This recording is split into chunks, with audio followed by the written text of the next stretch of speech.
In the present video, we're going to use one of the snippets to copy the definition of some predefined geometric figures that automatically can be plotted in plot XY graphics. And it would be useful if you want to construct some figure in your SMAT Studio file. And so we're going to start by showing you a particular SMAT Studio file. And this is, I have pre-prepared some of the graphics that we're going to show, but we're going to show you where to find that information. First of all, we're going to click at the top of a worksheet and go to Tools, Snippets, and insert Geofeed reference. And so we're going to put here geometric figures references.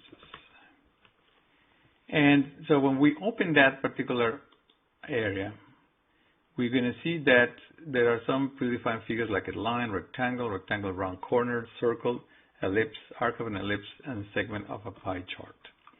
And in here I'm showing you the generic vectors that define those particular figures.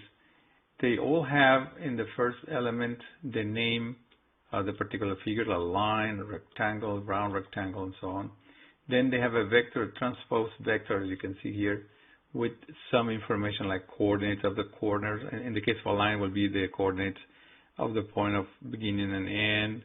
In the case of a rectangle, it will be the corner, the upper left corner where the rectangle starts, or the lower left corner of the rectangle starts, and then the length of the rectangle in the X and Y directions, and so on. You can read that information in your snippet. And suppose you want to draw a line. So what you're going to do is just copy this. You're going to click inside, slightly to the left of the outer bracket, and then drag it to get this blue background, and then say Control C to copy. We're going to close.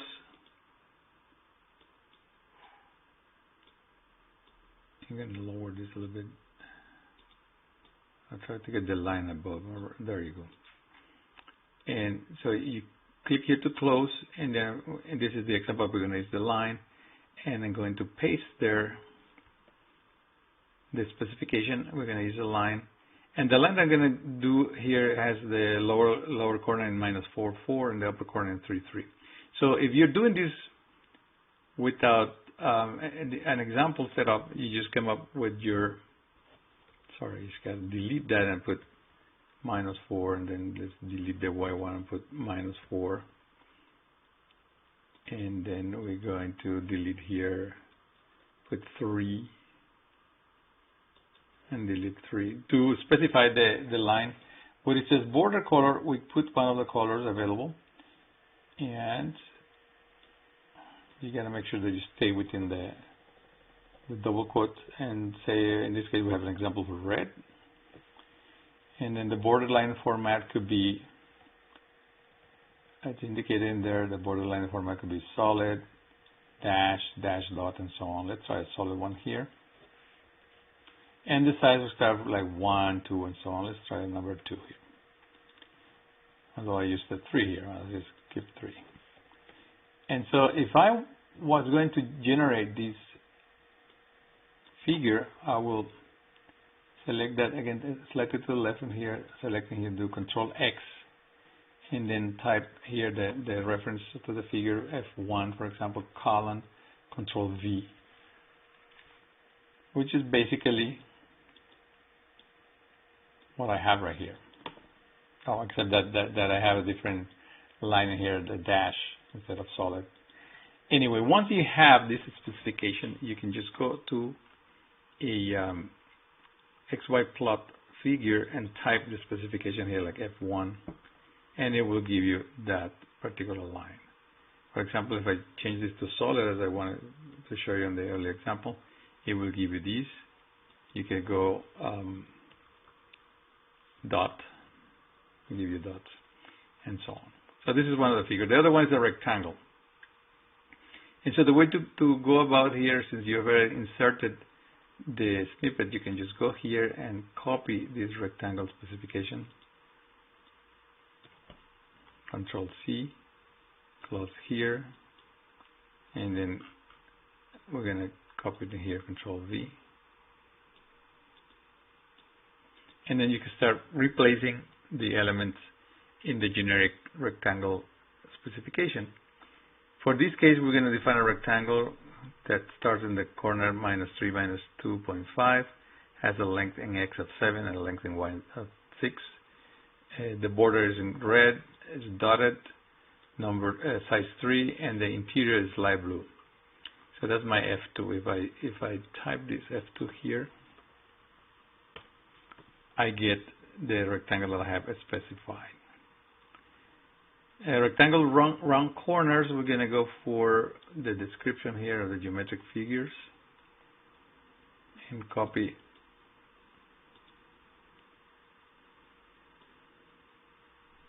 the interior, the Control C, close,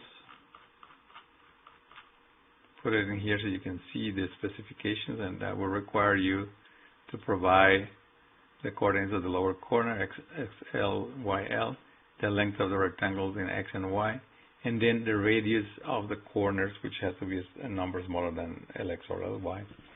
The border color, the borderline format, the size of the border, and the filling color for the rectangle. I have an example here of a round rectangle with this lower corner, length of 5.75 units is the radius of the corners. It has a blue line, it's solid with size 3, and it's filled with a light yellow filling. And so we type F3 here, we get our rectangle, right? A rectangle with round corners. For a circle, we're going to go back to geometric figures, copy the circle specification, Control C, go down here where we have our examples ongoing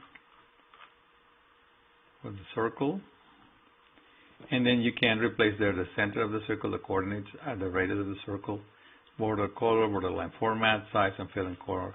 For an example here, I have a circle center in 2.50 with a radius of 2.3, blue line, solid, with a purple filling inside, and so we have F4. Okay. For a generic ellipse, we're going to go back to the top of the page. Look for the ellipse. Copy the specs. We're going to close actually this up here. Find my ellipse example. There it is. Just to show you the specification for the ellipse and how you're going to handle this if you want to draw an ellipse. Provide this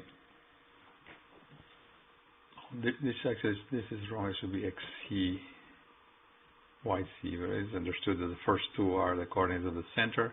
LX and LY are the semi-axis, and then you also have border color, borderline format, size, and filling color. For this particular example, we have ellipse center in -2.50 with an X semi-axis of 2.3 and a Y of 4. Would be a black border with dash dot, size 2, fill up with red, and then we type here the name of this figure F5, and we get the ellipse that we specified. An arc of an ellipse, we go back to the top, open this, find arc of an ellipse, copy this, close the snippet, find the point where I have the example for the arc of an ellipse, paste this. Now this requires the geometry of the arc to be specified by a center. There should be XC and YC. I make sure to fix that in the final version. LX and LY will be the semi-axis. So if you want to draw a circle, these two will be the same. Then you got to indicate at what angle in radians your arc is going to start, and then measuring it counterclockwise is going to go for an angle delta theta. So you see an example here. We have an arc center at 2.5 and 0 with x-axis the semi-axis in x is 2, the semi-axis in y is 3. Starting at pi over 4, which is 45 degrees, and then in a 3 pi over 2, is black. It has a dash, and it has no filling color because it's an arc. And so we type here F6, and we get that arc starting at 45 degrees and ending at 3 pi over 2. Okay, and then the last one is a segment of a pie chart. We're going to go to the top here. This is the snippet again. I have the segment of a pie chart. Control C, and I close it here and go to our example, location. Segment of a pie chart. It's going to be very similar to this one. It has all the, actually it should be XC and YC.